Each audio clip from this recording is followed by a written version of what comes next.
네, 안녕하십니까. 이번 시간에는 글의 결미에 대해서 말씀을 드리겠습니다. 우리가 서두도 중요하지만 끝 마무리하는 것이지 않습니까? 영화를 보든지 우리가 사람을 만나든지 하면 그 영화 엔딩 장면이 훌륭하더라. 또 그 사람 처음에는 내가 인상은 조금 별로였는데 사귀어 보니까 참 좋은 사람이더라. 그리고 그 사람 알고 보니까 끝에 가서 정말 좋은 일 많이 했더라. 우리는 한 사람의 어떤 평가를 두고도 그 사람의 끝부분에 더 우리는 초점을 많이 맞추거든요. 그래서 글도 써놓고 끝이 좋으면 좋은 인상으로 이렇게 남게 됩니다. 그래서 끝을 마무리 처리하는 방법 여러 가지 예시들 보면서 우리가 한번 살펴보도록 하겠습니다.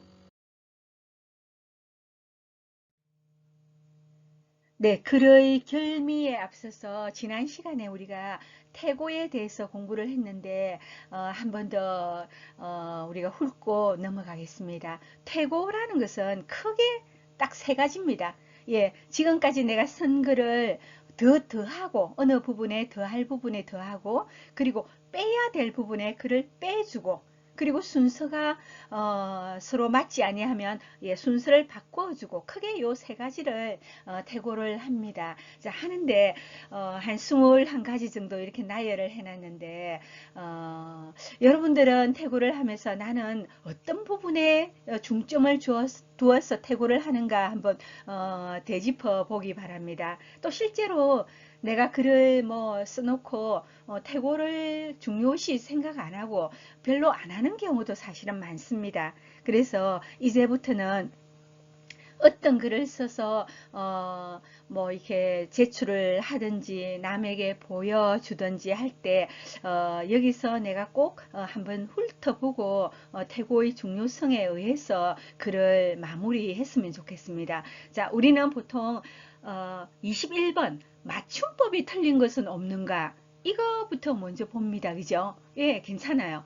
전체적으로 나는 처음에 맞춤법만 한번 쫙 보겠다. 예, 한 장 종이 적은 거에 쭉 훑어봅니다. 예, 맞춤법 틀린 거 교정하고 그 다음에 20번 띄어쓰기 또는 문장 보호, 마침표, 느낌표, 예, 말줄임표 다 제대로 잘 되었는가 한번 쭉 문장 보호만 한번 보십시오. 쉼표 이런 거. 예, 그게 또 오케이 되면 자, 천천히 이제 1번부터 내 글에서 너무 이렇게 앞에 뭐 아름다운, 뭐 슬픈, 예, 뭐 겨우, 이미 뭐 이런 부사나 형용사가 너무 많이 들어간 것이 아닌가. 그래서 부사나 형용사가 너무 많이 들어가면 글이 굉장히 지저분합니다. 예. 그리고 글을 너무 꾸며가지고 진짜 핵심적인 내용은 그 꾸민 그런 말들에 묻히게 되거든요. 그래서 글이 아주 미문이라 그러죠. 아름다운 미. 아름다운 문장으로 쓴다고 해서 그게 잘 쓴 글이 결코 아니거든요. 그래서 그런 게 없는가, 필요 없는 거는 빼주고, 그리고, 단어를 써놓고 내가 잘못 알고 있는 단어도 있거든요. 이 단어가, 여기에 맞는가? 단어 자체도 내가 잘못 이렇게 이해하고 있는 경우도 있어요. 자, 그래서 이제 그런 거, 그리고 이 문장은 주어, 서술어, 목적어, 예, 문법에 맞는가? 예, 주어가 문장을 길게 쓰다 보니까 주어가 2개나 3개가 되지 않았는가? 이런 것도 보고요. 그리고 내가 쓴 거를 의도적으로 사투리를 넣는 경우는 있습니다. 그렇지만 되도록이면 어, 표준말을 써야 예, 우리 약속이지 않습니까? 그래서 표준말을 써주시고 바꿔주시고 그리고 비속어 그냥 목이라고 해도 되는데 모가지 한다라든지 이렇게 하면 글 전체가 아무리 내용이 좋아도 예, 어떻습니까? 격이 떨어지거든요. 그래서 그런 게 있는가? 그리고 이 말이 꼭 들어가야 되는가? 충분히 우리말의 아름다운 표현이 있음에도 불구하고 꼭 이렇게 뭐 이렇게 영어라든지, 이렇게 내가 또는, 일어라든지 이 표현을 넣은 것은 아닌가? 그리고 8번 이 말은 없는 말을 만들어 쓴 조어가 아닌가. 자, 때에 따라서는 우리가 조어를 만들어 쓰기도 하거든요. 예, 없는 말을 내가 이 글에서는 꼭 이 말이 필요해 라고 의도적으로 쓴 것 빼고는 뭐 우리가 그냥 일반적으로 우리가 카톡에서 대화하듯이 그렇게 말을 줄여서 쓴 것이라든지는 좀 예, 지양해야 되죠. 그리고 어려운 말 뭐 한자라든지 사자성어라든지 너무 그렇게 남발을 하는 건 안 좋죠. 그래서 쉬운 표현. 그리고 너무 글을 늘려 놨다 그러면 좀 우리가 빼기 더 이상 뺄 게 없을 때 예, 그런 완성이 된다고 말씀드렸죠. 그래서 더 줄이면 안 되는가? 문단은 순서가 뒤죽박죽 되지 않았는가? 예, 12번 글의 분위기가 갑자기 가다가 갑자기 엉뚱말을 한단 말이에요. 그러면 달라지지 않았는가? 그리고 구성과 시제에 혼란은 없는가? 아침이라 했다가 갑자기 오후라고 한다라든지, 봄이라고 했다가 갑자기 겨울이라고 한다라든지, 그리고, 1인칭 주관적 시점으로 내가 쓰다가, 관찰자 시점으로 혹시 쓰지는 않았는지, 그런 것도 봐야 되고요. 예, 문맥의 흐름은 잘 연결되었는가. 어느 한 문장이 만년체, 굉장히 화려하게 비유법 많이 해가지고 늘어지게 쓰는 거 있잖아요. 예, 그렇게 길어지지는 않았는가. 그러니까 세 줄, 네 줄 되지는 않았는가. 그리고 문장 속에 문장, 또 문장 속에 문장 해가지고 문장의 호흡이 길어지지는 않았는가. 이것은 무슨 말이냐면 남이 말하는데 중간에 끼어들기 하잖아요. 그 말을 다 듣고 처음에 말하던 사람이 중간에 멈칫했다가 나중에 아까 그건 말이야 하고 계속하는 경우가 있잖아요. 그런 것처럼 내 문장도 혹여나 그렇게 되지 않았는가. 그리고 붙여서야 할 곳, 띄어서야 할 곳, 이걸 잘 해가지고 해야 되는데 그렇지 않아서 흐름이 막히지 않았는가. 그리고 접속사 너무 많이 남용하지 않았는가. 나는, 그는, 뭐 어머니는 이런 말이 너무 많이 들어가지 않았는가. 이런 거를 다 확인하여 태고를 마무리를 하시고 예, 우리는 지금부터 또 결미의 중요성을 한번 보겠습니다. 예, 우리가 어떤 일을 할 때 막 고생하고 그리고 투덜대고 하면 뭐라고 합니까? 그래, 끝이 좋으면 다 좋다. 예, 이런 말을 많이 하죠. 예, 또 누가 막 이야기를 앞부분을 장황하게 늘어놓으면 또 뭐라고 합니까? 아, 내 바쁘다. 거두절미하고, 결론부터 말해봐라. 이렇게 얘기를 합니다. 모두, 결론, 예, 끝부분이 굉장히 중요하다는, 그것을 강조하는 말이겠죠. 그래서 결론, 글의 결론, 뭐, 글의 결미, 같은 말인데요. 그것을 우리는 흔히 이렇게 사자성어로 말을 하자면 뭐겠습니까? 예, 여기 나와 있듯이 활용, 점정, 예, 예, 용을 한 마리 그렸는데 마지막으로 눈동자를 잘못 그리면 뭐 용이 안 되고 이무기가 될 수도 있지 않습니까? 그래서 참 그런 고사성어가 있듯이 마지막에 눈동자를 멋지게 정말 실감나게 그려 넣었더니 실제로 용이 살아서 꿈틀대면서 호련히 하늘로 날아갔다 하는 그 고사에서 유래된 화룡점정, 예, 즉 화자는 무슨 합니까? 그림화, 용은 다 잘 알다시피 용용자, 그리고 점찍을, 예, 점이죠. 점 찍는다 할 때 점. 그리고, 뒤에 정자는, 예, 눈목자 옆에 있으니까 눈동자 정입니다. 그래서 용을 그리고 눈동자를 점 찍는다 하는 말인데, 즉, 가장 중요한 부분을 예, 마무리해서 완성시킬 때 우리는 이런 말을 씁니다. 우리가 한 편의 영화를 보고 나도 영화의 마지막 장면을 잊을 수가 없죠. 그만큼 예, 그래서도 끝이 중요한데요. 여러분들은 영화를 보고 가장 기억에 남는 예, 결미 끝부분 엔딩 장면이 어떤 장면이었습니까? 저는 참 로마의 휴일도 잊을 수 없는 영화의 예, 엔딩 장면이죠. 뭐 영화에서는 해피 엔딩이 되어야 좋을까? 새드 엔딩이 되어야 좋을까? 뭐 정답은 없죠. 예, 오히려 어떻게 생각하면 슬프게 끝나는 게 비극적인 그런 장면도 오래오래 기억에 남고요. 해피엔딩 같은 경우 굉장히 기분 좋은 예 그런 또 이제 예 발걸음으로 우리가 극장을 나올 수가 있고 그렇죠. 자, 로마의 휴일하면 여러분들 잘 알다시피 오드리 헵번하고 그레고리 팩의 정말 유명한 예 영화 세계의 명작인데 다 아시다시피 앵공주와 여기 조라는 이게 미국인 신문 기자가 이제 만나서 나중에 이 앵공주인 줄 예, 기자는 알죠. 알고 특종을 보도할 그런 욕심으로 뭐 사진기자한테 따로 부탁을 해가지고 이 앵공주하고 지내는 동안의 예, 비밀 사진도 찍게 하고 이렇게 합니다. 하는데 나중에 헤어질 때 정도 돼가지고, 그동안 같이, 있는 동안에, 정말, 앵공주를 사랑하게 되잖아요. 그런 마음을 가지게 되죠. 그래서, 헤어져서 그날, 이게 공주의 공식 이제 인터뷰가 열리는데 기자도 초대를 받고 그 접견장으로 갑니다. 그죠? 가서 이미 이 기자는 예, 공주인 줄 알았고 앵공주는 깜짝 놀라지 않습니까? 그래서 그 우아한 모습으로 기자들 앞에서가 악수를 하면서 조와도 이렇게 마주치게 되는 거죠. 그런데 조는 끝까지 어떻습니까? 그 특종을 포기하죠. 특종을 보도하지 않잖아요. 이 앵공주에 대한 배려였죠. 그래서 신분 차이도 나지만 그 각자의 맡은 역할에 대해서 악수를 나누고 이게 끝이지 않습니까? 그리고 조는 그 접견장을 예, 특종을 포기하고 말없이 예, 이 인터뷰장을 예, 이렇게 쓸쓸하게 이렇게 걸어 나오는 이 장면이 엔딩 장면인데 어떻게 생각하면 굉장히 현실적인 예, 엔딩 장면이어서 그럴까요?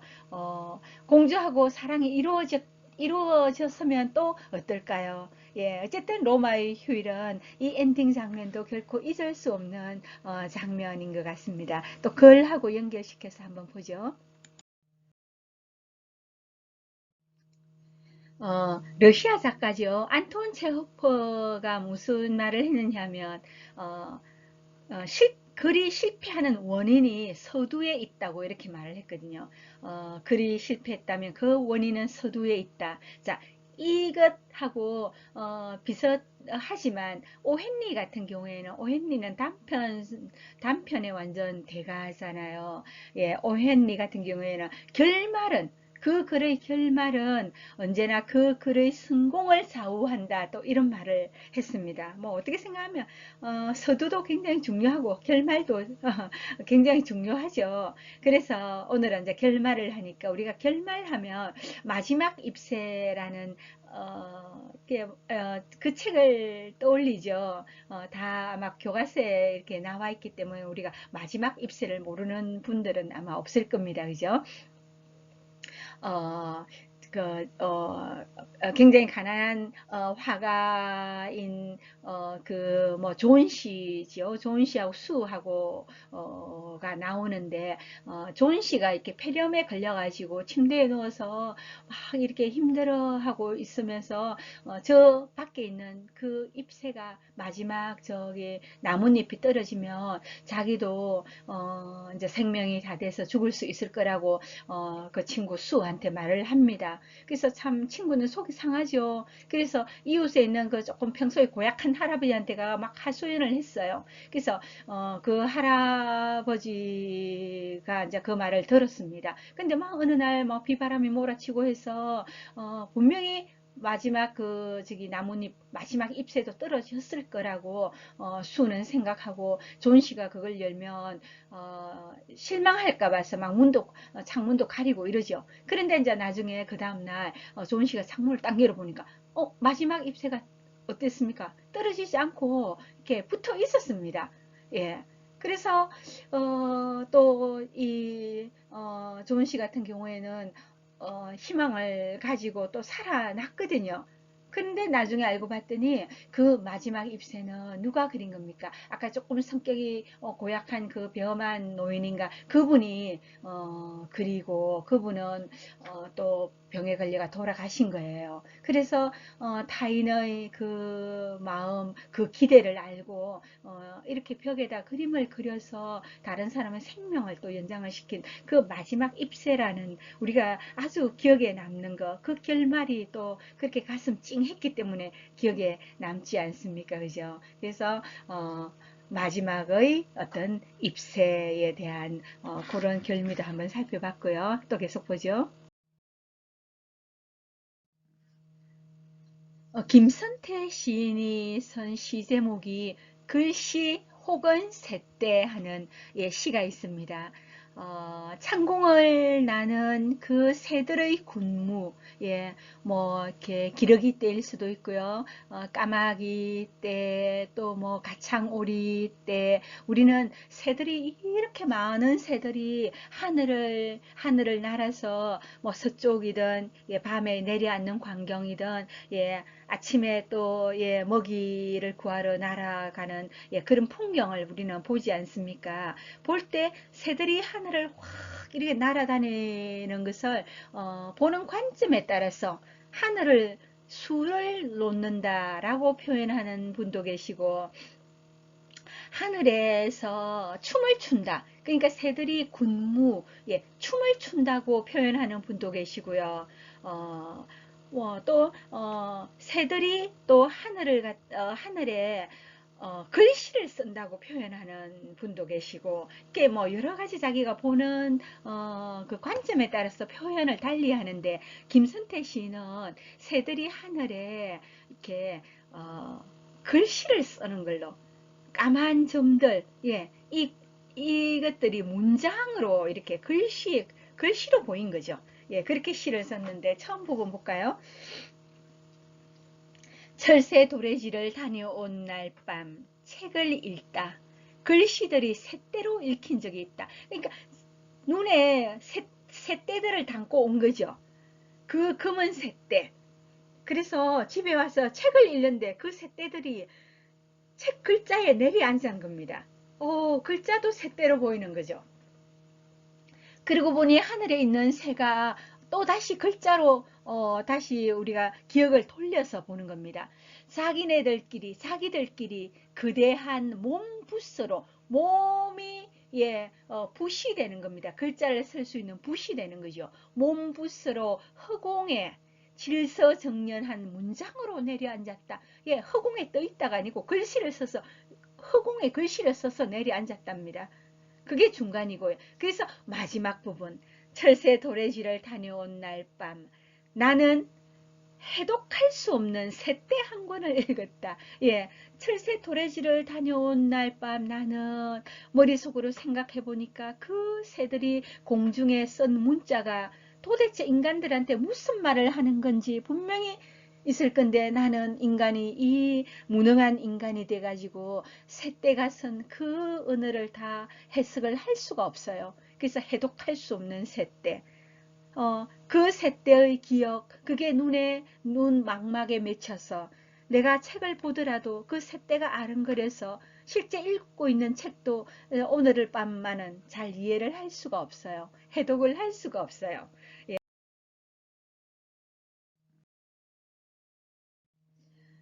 신형길 작가가 쓴 어느 경주마 이야기의 결미 부분을 한번 볼까요?